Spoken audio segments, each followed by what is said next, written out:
नमस्कार, news India देख रहे हैं आप। मैं हूं कुंदन जमैर। इस वक्त की बड़ी खबर से बुलेटिन की शुरुआत करते हैं। बड़ी खबर है देश को प्रधानमंत्री नरेंद्र मोदी की सौगात से जुड़ी हुई।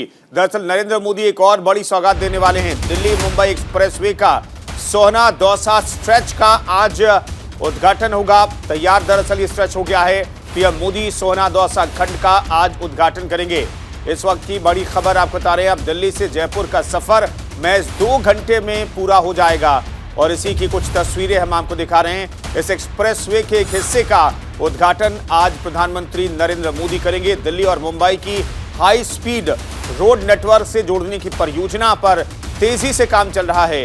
दिल्ली मुंबई एक्सप्रेसवे के पहले खंड यानी सोहना दौसा तक के स्ट्रेच का निर्माण कार्य पूरा कर लिया गया है।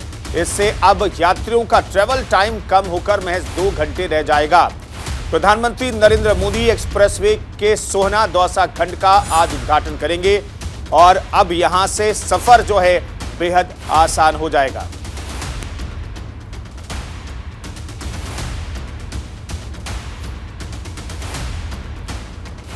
तो अब दिल्ली से जयपुर का सफर महज 2 घंटे में होगा। इस एक्सप्रेसवे की वजह से दिल्ली से मुंबई को जोड़ने की जो परियोजना है उसके एक खंड का उद्घाटन आज प्रधानमंत्री नरेंद्र मोदी करने वाले हैं और इस उद्घाटन के साथ ही दिल्ली और जयपुर की दूरी महज 2 घंटे की रह जाएगी।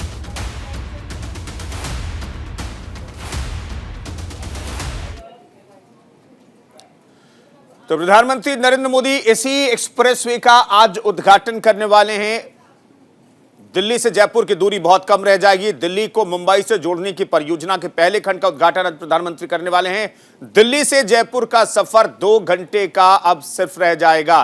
दिल्ली से जयपुर की दूरी 270 किलोमीटर है और ये जो दूरी है आप 2 घंटे में तय कर सकते हैं। दिल्ली मुंबई एक्सप्रेसवे का सोहना दौसा स्ट्रेच बनकर तैयार हो गया है, जिसकी सौगात आज प्रधानमंत्री नरेंद्र मोदी देने वाले हैं। दिल्ली से मुंबई को जोड़ने की परियोजना है जिसके एक स्ट्रेच का आज उद्घाटन प्रधानमंत्री नरेंद्र मोदी करने वाले हैं और ये इस तरीके से जो एक्सप्रेसवे है इस तरह की तस्वीर सामने आई है और यहां पर आज बड़ी सौगात मिलने वाली है। प्रधानमंत्री नरेंद्र मोदी इस स्ट्रेच का उद्घाटन करने वाले हैं और इसी के साथ जो है मुंबई तक जाने का एक पड़ाव में बहुत बड़ी उपलब्धि हासिल हुई है। दिल्ली से मुंबई का सफर 12 घंटों में पूरा हो जाएगा जब ये एक्सप्रेसवे बन जाएगा। जानकारी के मुताबिक ये 8 लेन का एक्सप्रेसवे होने जा रहा है जिसे आगे 12 लेन तक बढ़ाया जा सकता है। फिलहाल ये 8 लेन का एक्सप्रेसवे होगा।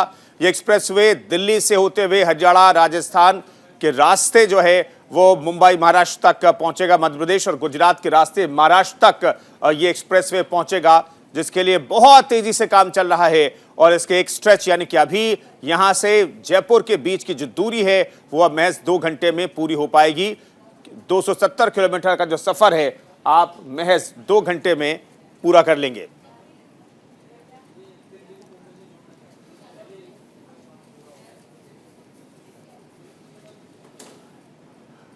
तो इस एक्सप्रेसवे की एरियल तस्वीरें आप देख सकते हैं। इस एक्सप्रेसवे पर कुछ इस तरीके से गाड़ियां रफ्तार भरेंगी। दिल्ली से जयपुर के 270 किलोमीटर की दूरी का जो सफर है अब कहा जा रहा है कि इस एक्सप्रेसवे के जरिए आप महज 2 घंटे में पूरा कर पाएंगे। और एक और बड़ी खबर आपको बताते हैं। आज मनाया जाएगा सुप्रीम कोर्ट का स्थापना दिवस। 73 साल में पहली बार मनाया जा रहा है सुप्रीम कोर्ट का भी स्थापना दिवस। इस वक्त की बड़ी खबर आपको बता रहे हैं। पिछले 73 साल में ये पहली बार सुप्रीम कोर्ट का स्थापना दिवस मनाए जाने की तैयारी की गई है। सिंगापुर के मुख्य न्यायाधीश जस्टिस सुंदरेश मेनन मुख्य अतिथि होंगे।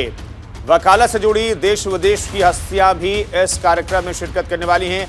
आम लोगों को जागरूक करने का मुख्य उद्देश्य है दरअसल। तो सुप्रीम कोर्ट का स्थापना दिवस आज मनाया जाएगा। आज मनाया जाएगा सुप्रीम कोर्ट का स्थापना दिवस। ये पहली बार हो रहा है 73 साल में। 73 साल के इतिहास में पहली बार सुप्रीम कोर्ट का स्थापना दिवस मनाया जाएगा आज। सिंगापुर के मुख्य न्यायाधीश जस्टिस जो हैं वो इस कार्यक्रम में मुख्य अतिथि होंगे। लोगों को जागरूक करना मकसद है इस स्थापना दिवस का।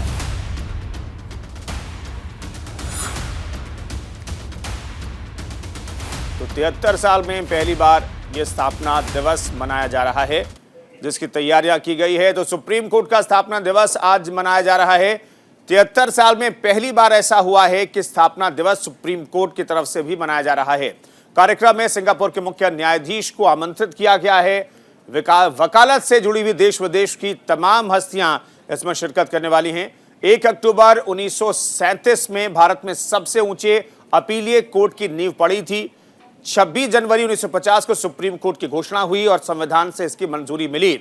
28 जनवरी 1950 को अस्तित्व में आया सर्वोच्च न्यायालय और संघीय न्यायालय और पीपल्स काउंसिल का विलय करके सर्वोच्च न्यायालय का गठन किया गया और इसीलिए आज जो है सुप्रीम अदालत अपना स्थापना दिवस मना रही है, जिसमें देश विदेश की तमाम महत्वपूर्ण हस्तियां और खासतौर पर वकालत कानून से जुड़ी हुई जो हस्तियां हैं वो शिरकत करने वाली हैं। तो इस कार्यक्रम से जुड़ी हुई हर एक तस्वीर भी हम आपको दिखाने की कोशिश करेंगे। सुप्रीम कोर्ट जो है 73 साल में पहली बार अपना स्थापना दिवस मना रहा है।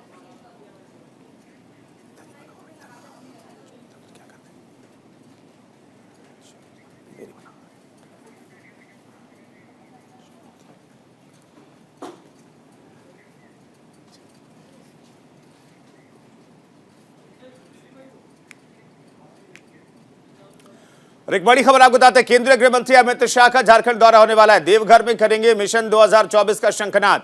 विजय संकल्प रैली को करेंगे संबोधित। बीजेपी नेताओं को जीत का मंत्र भी देंगे अमित शाह। तो इस वक्त की बड़ी खबर हम आपको बता रहे हैं, झारखंड फतेह में जुट गए हैं केंद्रीय गृह मंत्री अमित शाह। फिलहाल जानकारी मिल रही है कि देवघर से मिशन 2024 का आगाज करने वाले हैं। इस वक्त की बड़ी खबर आपको बता रहे हैं, झारखंड में अब जीत के लिए रणनीति बनाने में जुट गए हैं और 2024 का शंखनाद करने के लिए पहुंच रहे हैं केंद्रीय गृह मंत्री अमित शाह। इस वक्त की बड़ी खबर, झारखंड से इसकी शुरुआत होगी। 7 जनवरी को चाईबासा के दौरे पर थे अमित शाह। झारखंड में अगले साल लोकसभा और विधानसभा का चुनाव होना है और इसलिए अभी से बीजेपी वहां पर तैयारियों में जुटी हुई। 1 महीने के अंदर शाह का यह दूसरा झारखंड का दौरा है। दूसरी बार करेंगे बाबा वैद्यनाथ के दर्शन। दूसरे दौरे में बाबा वैद्यनाथ के दर्शन करेंगे, जिसमें करोड़ों लोगों की आस्था है।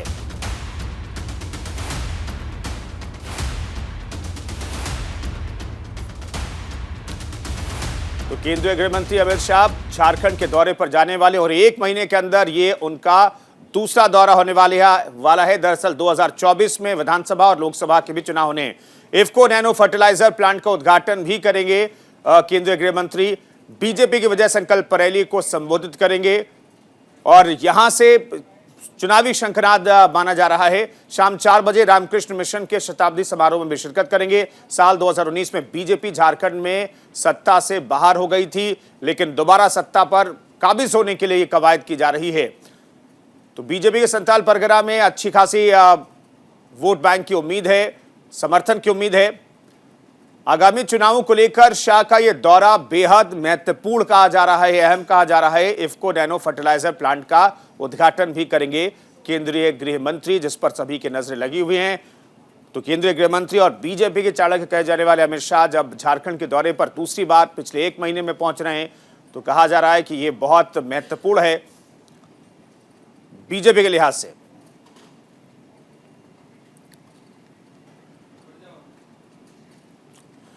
और एक और बड़ी खबर आपको बताते हैं, जोशीमठ से जुड़ी हुई, दरअसल भूधसाव से जुड़ी हुई ये बड़ी खबर है। आज दिल्ली में होगी एनडीएमए की बैठक। भूधसाव पर रिपोर्ट पर चर्चा की जाएगी।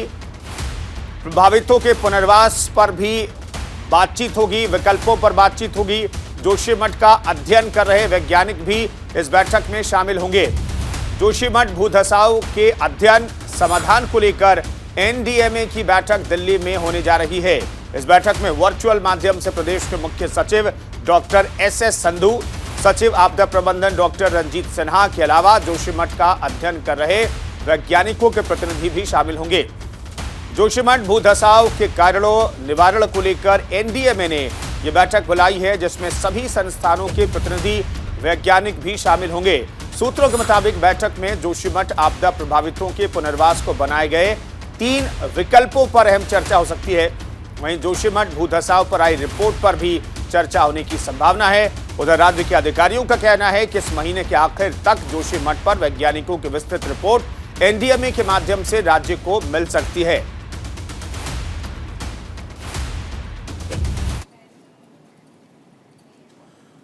और 2 दिवसीय बनारस दौरे पर सीएम योगी हैं। कानून व्यवस्था को लेकर भी महत्वपूर्ण बैठक करेंगे। यहां पर विकास कार्यों की समीक्षा भी करेंगे। G20 और राष्ट्रपति के आगमन की तैयारियों की समीक्षा भी करेंगे मुख्यमंत्री योगी आदित्यनाथ।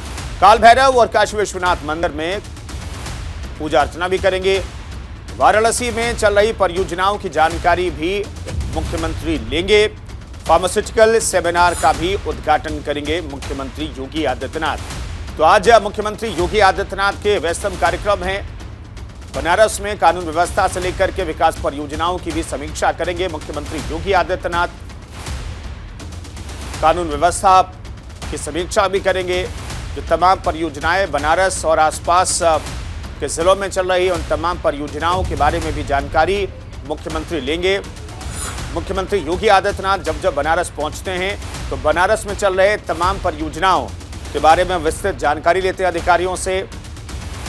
कानून व्यवस्था की समीक्षा करते हैं। बाबा विश्वनाथ और काल भैरव के दर्शन भी मुख्यमंत्री करेंगे। तो फार्मास्यूटिकल सेमिनार में भी शिरकत करेंगे, उद्घाटन करेंगे मुख्यमंत्री योगी आदित्यनाथ। फिलहाल आगे बढ़ते हैं। जम्मू के बाघे बाहू में खुला है ओपन एयर थिएटर। 1500 लोग एक साथ बैठकर देख सकेंगे फिल्म। ओपन एयर थिएटर में क्षेत्रीय फिल्में ही प्रदर्शित होंगी। इस वक्त की बड़ी खबर आपको बता रहे हैं। आज डोगरी फिल्म गिटिया से इसकी शुरुआत की जाएगी। साउंड शो बना है पर्यटकों के लिए आकर्षण का केंद्र। जम्मू के बाघे बाहू में उत्तर भारत का सबसे बड़ा ओपन एयर थिएटर शुरू होने जा रहा है। यह थिएटर आज से शुरू होगा। 1500 लोग एक साथ बैठकर फिल्म देख सकेंगे। इसकी शुरुआत डोगरी फिल्म गिटिया से की जाएगी। बाघे बाहू में लाइट एंड साउंड शो पहले ही पर्यटकों के आकर्षण का केंद्र बना रहा है। लाइट एंड साउंड शो के साथ साथ ओपन एयर थिएटर और फ्लोटिंग स्टेज पर कलाकारों की प्रस्तुति जम्मू में पर्यटन उद्योग को नए आयाम तक ले जाएगी।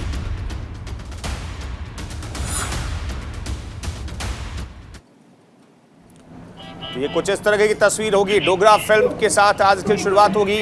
ओपन एयर थिएटर में कम से कम 1500 लोग एक साथ बैठ करके यहां पर फिल्म देख सकेंगे, यानी कि खुली हवा में थिएटर जैसा अनुभव ले सकेंगे। लेकिन इसमें शर्त ये फिलहाल रखी गई है कि स्थानीय भाषाओं में जो फिल्म है, जो प्रादेशिक फिल्में हैं जम्मू कश्मीर की, उसका ही प्रदर्शन इसमें किया जाएगा। कुछ इस तरीके से बैठ करके दर्शक फिल्म का मजा ले पाएंगे। और जम्मू कश्मीर के डोडा में जोशीमठ जैसे हालात बने हैं। जमीन धंसने से 6 इमारतों में दरारें पड़ी हैं। डोडा प्रशासन ने अलर्ट भी जारी किया है। 19 मकान, एक मस्जिद, एक मदरसा खाली करवा लिया गया है। इस वक्त की बड़ी खबर। जमीन धंसने से 6 इमारतों में मोटी दरारें पड़ चुकी हैं। हालांकि प्रभावित मकानों की संख्या जो है बहुत ज्यादा बताई जा रही है। डोडा से इस वक्त की बड़ी खबर। 19 मकान, एक मस्जिद और एक मदरसा खाली करवाया गया है क्योंकि ये रहने लायक नहीं है। यहाँ पर कभी भी जमीन जो है वो फट सकती है और दरारें इतनी चौड़ी हो गई है कि मकान जमींदोज हो सकते हैं। इसलिए इन मकानों को खाली कराया गया है। 19 मकान, एक मस्जिद और एक मदरसे को खाली करा लिया गया है क्योंकि डोडा में भी जोशीमठ जैसे हालात पैदा हुए हैं और दरारें जो पड़नी शुरू हुई पिछले कुछ दिनों से वो लगातार चौड़ी होती जा रही हैं। फर्श पूरी तरीके से टूट चुके हैं। दीवारों में इतनी मोटी दरारें पड़ चुकी है कि दीवारें कभी भी भरभरा करके गिर सकती है। कुछ स्ट्रक्चर गिर गए हैं, इसलिए वहां पर खतरा मंडरा रहा है और प्रशासन चिंतित है। इसलिए 19 मकान, एक मस्जिद और एक मदरसे को खाली कराया गया। तस्वीरें हम आपको दिखा रहे हैं। ये जोशीमठ की तस्वीर नहीं है बल्कि जम्मू कश्मीर के डोडा की तस्वीरें हैं, जहां पर एक दीवार को ढहते हुए आप देख सकते हैं। यहां पर भी ऐसा लग रहा है कि जमीन जो है धंस रही है और जो इमारतें हैं उनमें दरारें पड़नी शुरू हुई थी और ये दरारें लगातार चौड़ी होती हुई जा रही हैं। और घरों के हालात क्या हो गए हैं आप इन तस्वीरों को देख सकते हैं। फर्श पूरी तरीके से चकनाचूर हो चुके हैं। दीवारों में दरारें पड़ी है और दरारें इतनी चौड़ी हो गई हैं कि दीवारें भरभरा करके गिर रही हैं। इसलिए 19 मकान, एक मस्जिद और एक मदरसे को खाली करा लिया गया है। प्रशासन वहां पर नज़र बनाए हुए है और लोगों को विस्थापित करके पुनर्स्थापित किया जा रहा है। तो जम्मू कश्मीर के डोडा की तस्वीरें आपको दिखा रहे हैं। दरअसल ये जोशीमठ जैसे हालात जम्मू कश्मीर के डोडा में भी बन गए हैं। एक और बड़ी खबर आपको बताते हैं, जम्मू कश्मीर से जुड़ी हुई है। श्रीनगर में एसआईए की ताबड़तोड़ छापेमारी हुई है। कई जगहों पर एसआईए की छापेमारी जारी है। टेरर फंडिंग केस में ये छापेमारी चल रही है। इस वक्त की बड़ी खबर, कई जगहों पर जम्मू कश्मीर में छापेमारी हुई है।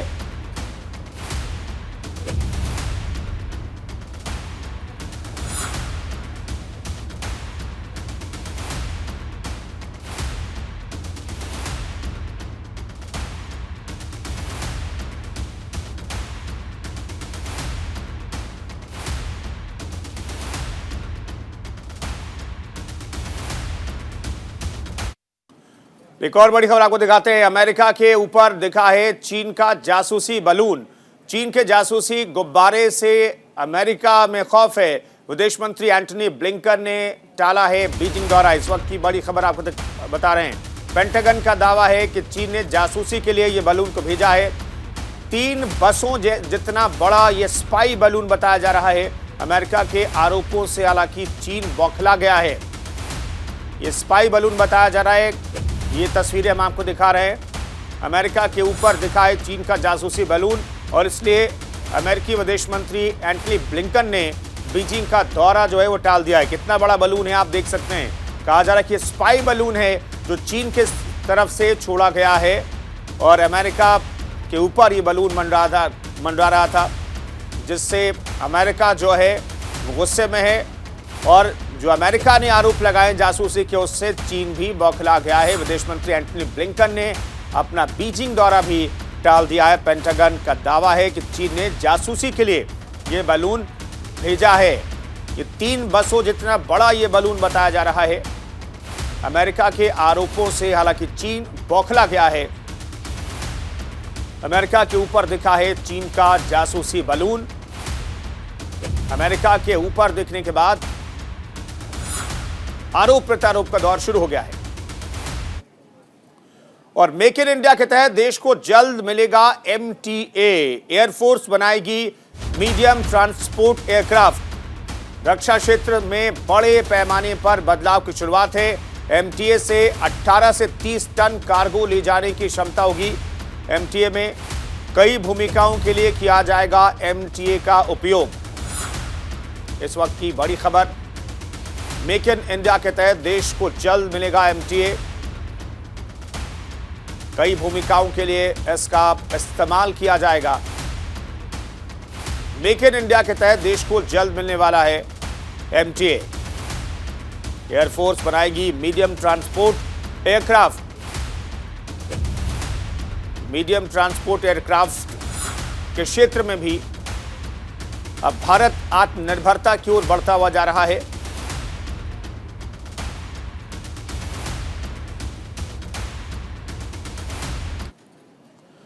और एक बड़ी खबर आपको बताते हैं, राहुल गांधी ने पीएम मोदी को चिट्ठी लिखी है।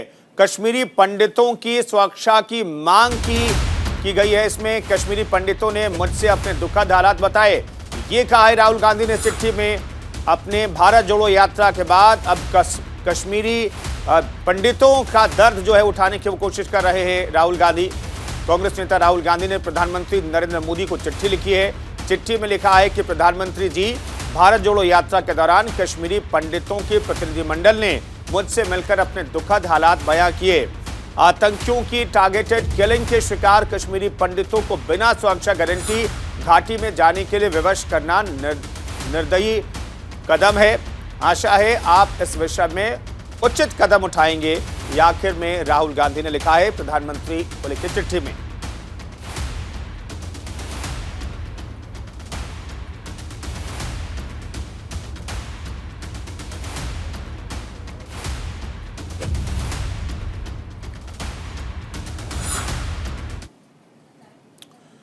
और एक बार फिर सुर्खियों में आए हैं स्वामी प्रसाद मौर्य। अब हिंदू धर्म पर स्वामी प्रसाद ने उठाए हैं सवाल।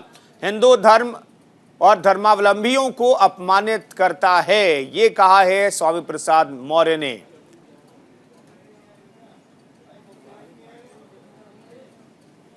एक ऐसा धर्म है हिंदू धर्म एक ऐसा धर्म है जो अपने ही धर्मावलंबियों को नीच, अधम, अपमानित किए, प्रताड़ित किए जाने की बात करता है।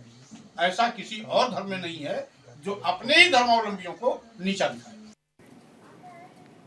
इस बुलेटिन में फिलहाल इतना ही। रुकेंगे एक छोटे से ब्रेक के लिए। आप बने रहिए न्यूज इंडिया के साथ।